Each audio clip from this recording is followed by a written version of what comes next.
What is up, everyone? How are you all doing? I'm still a little bit sick, so I apologize if my voice sounds any different, but today we are talking about Linux again. And again, the lighting is broken. I know that. We're working on it, okay? Today we're talking about Linux productivity, the very last stage of our little trilogy, if you might say. Because I see that quite a bit more people are using Linux. From the last few videos that I uploaded, a lot of I wouldn't call them fanboys because I feel like fanboys is a bad name, but people that really enjoy using Linux are in the comments section, and I love that. I absolutely love that because I was one of the early adopters of Linux when it first began. I really loved just playing around with it in general. I kind of moved away from it, but now I'm so happy to see people going back to it and seeing everyone in the comments section telling me of all the software I could be using, what works, what doesn't. It really makes me happy, especially that you guys always do it in such a respectful manner. So today we are talking about Linux productivity. Last video was Linux gaming, where we used Pop! OS, but of course, as you guys always do, you guys told me in the comments section that I might want to try a different OS as well, which, who knows, I might do in the future. I was also told not to use Ubuntu because apparently they are doing data mining now, which is very unfortunate because Ubuntu was one of my favorite operating systems. Hey, look, the more you know, the better. So yeah, today we're going to be talking about that. I'm back in Windows for recording my audio because I didn't quite like the level adjuster I had in Audacity. That is just a personal thing. Some people may love Audacity. They may know exactly how to use it. I have no idea how to use it, so we're back in Windows for that. So before we begin, let me tell you a very cool method of doing all of this, because so many people using Linux as their daily driver have been mentioning this in the comments section, and therefore I feel it's very important to mention this as well. KVMs. It's a method of virtualization inside Linux, meaning you could actually run Windows inside Linux using your native hardware, meaning Windows could be using your graphics card, your processor, and everything else to its fullest potential. How cool is that? This officially means that you could be running Linux as your main OS and also do virtual reality gaming in it, and also do Windows tasks such as Adobe Creative Cloud. This pretty much means you can use Linux as your main operating system, run a KVM inside it, and then run all your Windows programs inside there. And your VR would work without any issues because it's running native hardware, it's running your graphics card, your processor, and your RAM to its fullest potential, and everything should just work perfectly like it just would in Windows. Now, I have not set this up. I'm thinking about trying it out, so I'm not exactly sure how difficult it is. I can imagine it's probably not that difficult, but hey, if you are thinking of running Linux and you want to run the Adobe Creative Suite, which I am very used to myself, this might just be the best way to do it. And honestly, I really feel like I might want to try this out. Whether I do it on video or not depends with you guys. If you guys tell me you want to see it on video in the comments section, who knows? We might try it out on video. But yes, now moving on to actual software that you could be using inside Linux without a KVM, because of course this is a series telling you about how amazing Linux is. I'm going to be reading these off the comments section because I have this one comment open here, but pretty much everybody was saying the same thing to me. So I'm going to be reading the names of them off this comment and have pictures and videos of them going on in the background so that you can see this. And then I'll tell you why I personally will not be doing productivity inside Linux unless the KVM system works as well as I think it should. And this person here lists recommended Linux video editors. So we have Kden or Kden Live, which seems to be a pretty cool editor. I've googled this earlier. It seems to be pretty okay, and it looks to be, you know, kind of standard. You have all your features in there. It looks pretty damn cool. It looks pretty nice. You have your timeline, you have your effects, have everything. I imagine the video playback must be absolutely amazing in these because of how great Linux is at working with your system resources. I can only imagine how amazing it is. And you can see me smiling about this and you can see me be happy about this. So you must be like, hey, so why don't you switch? And I'll explain that in just a second.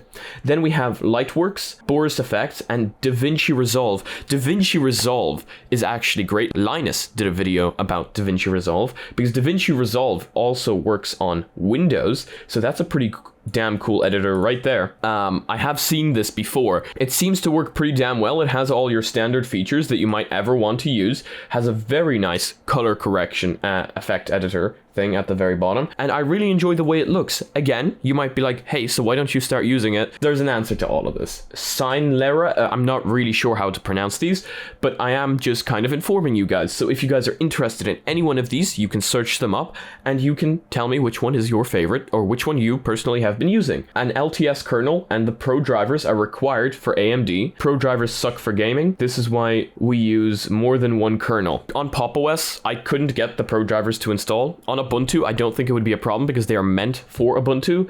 But again, Ubuntu is apparently now data mining, so kind of don't know what to do in this sort of situation. But hey, I still might want to try it out. And then we have audio editors, Lmms. I actually haven't heard of that one before, so I'm just going to Google it real fast and we're going to take a look at what it looks like. Again, my normal audio editor is Audacity. You see it going on behind me every time in the background, and you saw Audacity running in Linux earlier because that's the first one I could think of that was open source and ran on Linux. So LMS seems pretty damn cool. It also seems to have place for like you making music, you know, kind of like instrumentals and stuff. Ardour, I'm almost certain I've heard of this one before. Almost certain. Yep, I've seen this. This one seems pretty damn cool as well. Bitwig Studio, Jack Audio, and Pipewire Audio. Again, all of those seem pretty damn cool. I can imagine they work just as well as their Windows counterparts, and maybe even better again because of how well Linux manages its resources. Now, this isn't the problem for me. But again, all of the issues I am going to mention right now could be eliminated by using a KVM. But these are just the issues for me, and I think that the people in the comment section will understand. I need Adobe Creative Cloud. Number one, I pay for it, so I kind of want to use what I pay for. I'm not one of those people that cracked it. And number two, I just love the way it works. I absolutely love the way it works. I love the way I can create a Photoshop file, drag it into Premiere Pro, and still have full control over that file. I just love the way it all connects together. And as much as I would love to move away from Adobe, because it just, like, even after all the updates, even after everything is supposedly working perfectly fine, it still crashes from time to time. It still has its bugs, and the timeline in Windows is still not smooth. I don't understand. I boot this thing into the Hackintosh and the timeline is just butter smooth. I can scrub the timeline no problem, and it does it live, while in Windows it needs a few seconds, and I don't understand. I really don't. This is the same hardware running the Hackintosh as it is running on Windows, so it clearly isn't the hardware being the problem. Can someone please explain this to me? I'm so confused. But yeah, I can't really move away from Adobe. I've gotten so used to it, and just the way everything is connected, the way I can drag my Photoshop files into Premiere, the way I can drag my After Effects files into Premiere, the way I can drag Photoshop files into After Effects, edit them inside After Effects, everything is just interconnected. I don't need to do any exporting if I want to transfer from one program to another.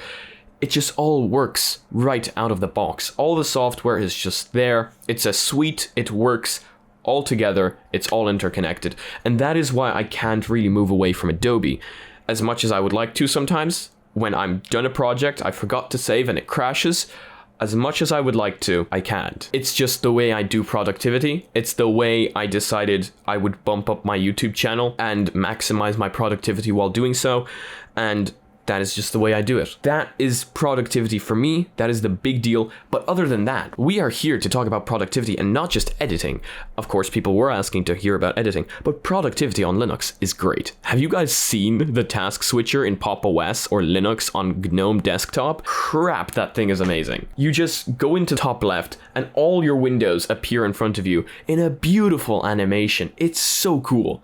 Now, that is productivity. That is productivity right there. And of course, for productivity, you might also be doing Word documents, you might also be checking your emails, you might also be answering to those emails. All of that goes under productivity. And with that task switcher, damn oh damn, is that productivity. And because again, it's using less resources, that task switcher is super lag free. Not like on Windows where you open up one program, start doing something, and then you try to switch to another one and it just goes. You know what I mean? Yes, productivity on Linux is great. And if you do not need the Adobe suite, you might seriously want to consider this. And if you do need the Adobe suite, KVM it. talk to the people we have in the comment section. They are absolutely great, amazing people. They have been giving me tons of advice in regards to Linux. You can tell that they are extremely passionate and that they love this software, and I'm totally with them on this. It is so cool, and I'm so happy to be getting back into Linux nowadays, and I thank you all in the comment section for informing me about all of these, telling me what to do and what not to do. It's really great hearing back from the community, and I love learning and I love correcting my mistakes. So thank you so much. Thank you for having passion in such a great project, and that's really all it. That is it. And if you guys have any questions, ask them down in the comment section below. I'm sure somebody will be able to help you. If not me, then somebody else that is extremely passionate on the subject. If you guys liked the video, please give it a like. If you guys disliked it, I guess this button works too, but please tell me why down in the comment section below. If you guys want to be notified about future content, if you want to join this community, we have a Discord down in the description below. Please join that. We have a constantly growing community there, and everybody there is super kind. We also have Ardour there, which is our Linux tech support guy. We also have a Reddit down there, so if you guys want to join that and post your spicy memes, I'd be very happy to take a look at them. They make my day. And yeah, if you guys want to be notified about future content, I post tech videos daily and VR videos on Mondays. And it crashed again. The camera crashed again. Wow. And I was on a roll there as well. Like it was all so smooth going. Now there's going to need to be a cut here. Why does it crash? That micro SD card is not slow. And if you guys want to be notified about future content, I post tech videos daily and VR videos on Mondays and Fridays. So if you want to be part of that, if that floats your boat, make sure to smack that subscribe button with your forehead, ding my bell, and see you again in the next video. Peace. And of course, for anybody that wants it, quality ASMR because you keep asking for it. Peace out, 360p gang. Peace.